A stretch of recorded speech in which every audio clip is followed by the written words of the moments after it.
In 1998, I opened this out of my very first Japanese Pokemon pack, Katsura's Lizardon, also known as Blaine's Charizard. It was this card that changed my world, bringing an entertaining TV show into a physical, dazzling spectacle I could hold in my own hand. The Pokemon trading card game has captivated fans for decades, not just as a competitive card game, but as a canvas for some incredible works of art.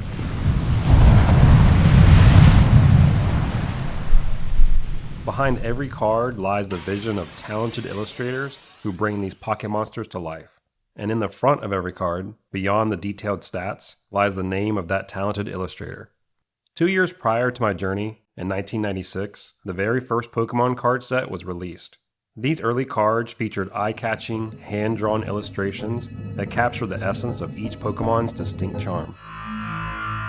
There were a multitude of artists, but back then, there was one name in particular that arguably stood out amongst their peers, a name that almost every collector knows: Mitsuhiro Arita. His contribution on cards like the base set Charizard, which was originally hand-painted, didn't just define the look of the series, it became legendary. Born in 1972, January 12th, in Fukuoka Prefecture, Arita is a self-taught illustrator with a storied career that spans multiple decades. Although he is most famously recognized for his contributions to the Pokemon trading card game since its very beginning, his extensive portfolio includes illustrations for a variety of other major franchises and media. However, Arita's first large-scale project was, in fact, Pokémon. He was brought on board to produce card art during the prototype phase, before the release of Pokémon Red and Green, when the only visual references available were basic pixel sprites. Unsure how long this opportunity would last, he initially worried about finding the next job once his contract ended. Instead, his work soon became foundational to the game's iconic aesthetic, helping shape what would become a global phenomenon. Alongside his extensive Pokemon contributions, Arita has illustrated for other trading and collectible card games, including Shin Megami Tensei, Monster Hunter, and Super Sentai. Despite his impressive resume, though, Arita did not formally study art. He actually majored in electronic engineering with a focus on software. His transition to illustration happened somewhat by chance. Once he embraced the craft, he locked in and honed his skills through continuous practice. Now dedicated to passing on his knowledge, Arita frequently conducts live drawing demonstrations and lectures in Japan and abroad, inspiring a new generation of artists. But prior to Arita ever putting pen to paper, there was Ken Sugimori, the original character designer behind Pokémon itself. Born in 1966, January 27th, also hailing from Fukuoka, a close friend of Satoshi Tajiri, Sugimori played an instrumental role in developing the look and feel of the original Pokémon games, including creating the final designs for all 151 of the first generation Pokémon. Beyond the core titles, he's also contributed to various films, merchandising, and even games like Pulseman and the Super Smash Bros. Series. Sugimori's journey started in the early 1980s, when he illustrated a gaming fanzine called Game Freak, founded by Tajiri.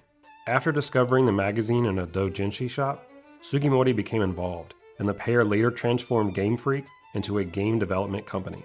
Their initial pitch to Namco became Mendel Palace, and this collaboration would ultimately pave the way for Pokémon. Over the years, Sugimori's art has undergone a significant transformation. His earliest works, often painted with watercolors, featured sort of a stiff and lightly shaded style. Today, he uses digital tools, creating illustrations with more muscular definition, dynamic shading, and fluid poses. This evolution is evident not only in the Pokémon themselves, but also in the human character designs. Serving as the primary character designer and art director for the franchise, Sugimori often collaborates with other artists such as Atsuko Nishida, Motofumi Fujiwara, Shigeki Morimoto, and Satoshi Ota to shape the Pokemon world. In Pokemon Black and White, for instance, he supervised a team of 17 people in generating new concepts, later finalizing each design personally. For inspiration, he often observes real animals in zoos and aquariums, seeking new ways to surprise and delight players with each addition to Pokemon history.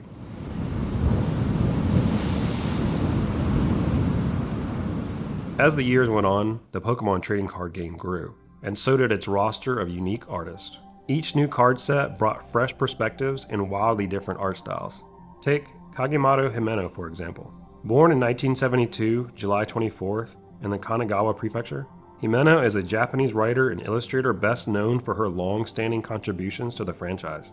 Having started her career in manga illustrations for the magazine Ribbon Original in 1994, she's since become a distinguished figure in the Pokémon universe, beginning with the Jungle and Fossil sets, released in 1997.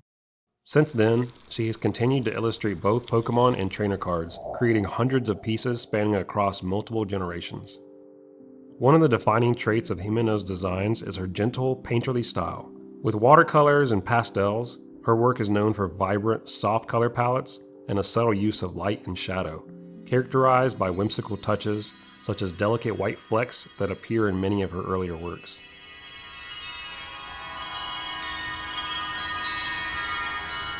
Since then, her attention to detail has only grown sharper, leading to more intricate backgrounds and striking compositions.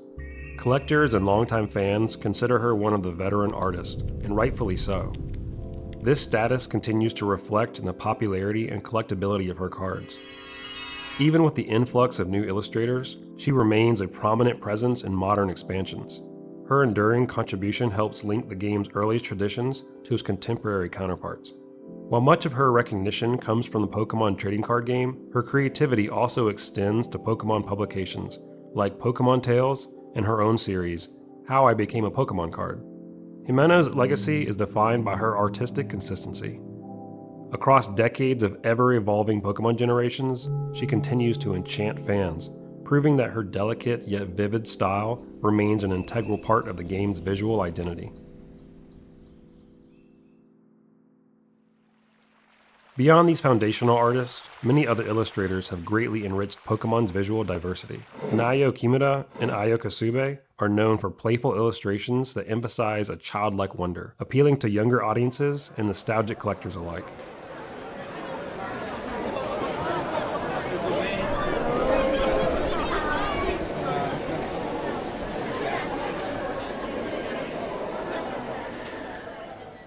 In contrast, 5-band graphics introduce digitally rendered, three-dimensional artwork that appears to be escaping the physical dimensions of the cards themselves, characterized by deep backgrounds on dynamic, action-packed poses that became standard for ultra-rare cards and special editions. The graphic designs of Tokiya's meticulously detailed illustrations feature atmospheric settings and dramatic compositions, sometimes bordering the lines of horror. While newer artists like Soso provide a mesmerizing, almost dreamlike quality, further expanding the visual limitations of the Pokémon cosmos.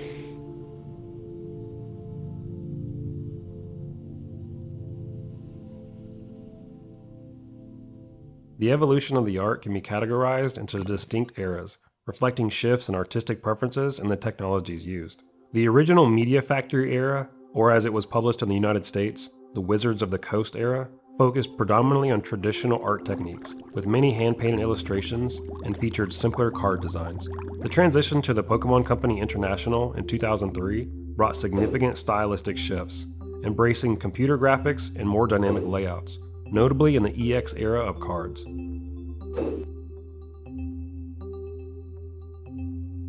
The Black and White and EX eras brought on dramatic shifts, including full art cards and the extensive use of CGI, marking a clear departure from earlier illustrations, enhancing collector appeal. In more recent years, Sun and Moon, Sword and Shield, and Scarlet and Violet eras have continued pushing visual boundaries. Throughout Pokémon's repertoire, illustrators have employed a wide range of artistic mediums, from watercolor and acrylics, to colored pencils, to digital painting and full-on CGI. Foil patterns and holographic printing techniques have further complemented these pieces, providing radiant interactions with light and enhancing the visual depth. Special promotional series, such as the Mario Pikachu collaboration and unique trophy cards awarded at official Pokémon events, further exemplify the franchise's artistic innovation, offering collectors exclusive and culturally significant artwork that blends Pokémon with iconic characters and themes. The cultural and commercial impact of Pokémon's art direction is truly significant. Its international appeal necessitates art that resonates with fans globally while respecting its Japanese origins, resulting in universally accessible yet culturally distinctive beauty.